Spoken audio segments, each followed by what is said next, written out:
మంది 15 మంది పాలికాపులు 6 మంది కొడుకులు 300 మంది చేతగాళ్ళు ఇంతమంది అవురా 6 మంది కోడాళ్ళు. అవును. అది మీ ఇల్లు ఎంత ఉండాలి స్వామి? 7 అంతస్తుల అద్దాల మేడ మాది. ఏం పైకి చూస్తావు? కనిపించదా అని అనిపించదురా, కింద నీకు పైకి చూడాలా. కింద పైకి చూడాలా? అవును. మరి ఇల్లు ఎంత ఉంటే బాత్రూమ్ ఎంత ఉండాలి?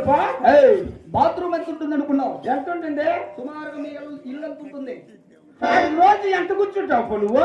ఏంది బాత్రూమ్ అంటే మీలాంటి పనివారందరూ వస్తా అంటారు కాబట్టి నేను పెద్దగా కట్టించినారా. పనులు అంతా వస్తారు కాబట్టి అందరికీ ఒకటే. అందరికీ ఒకటే. ముగ్గురికి నలుగురికి ఒకసారి వచ్చేసిన అందరూ అచ్చా. లోపల సపరేట్ ఉంటాయి. సరే దానికి వాకింగ్ వేసినారా? వాకిన్లు ఉన్నాయి. బట్టలు కట్టించారా? బట్టలు గిట్ల కట్టామో మేము.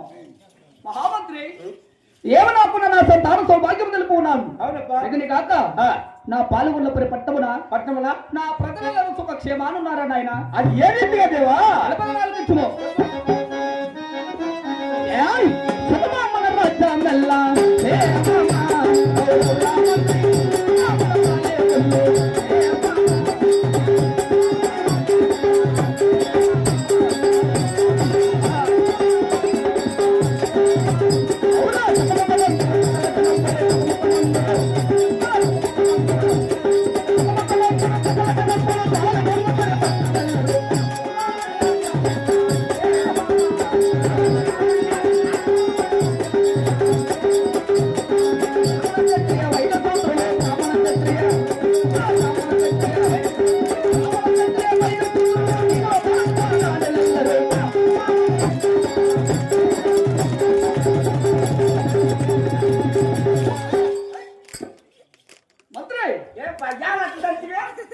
ఏం నువ్వు చేసిన పని? పొలారం హృదయపూర్వకంగా రెడ్డి వారికి మెచ్చేసిన పొలారము. మహామంత్రి రెట్టని మెత్తు పొలారం వేలంటే ఇలా కాదు.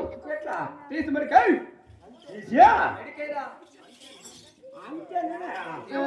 తీసినా మెడికాయ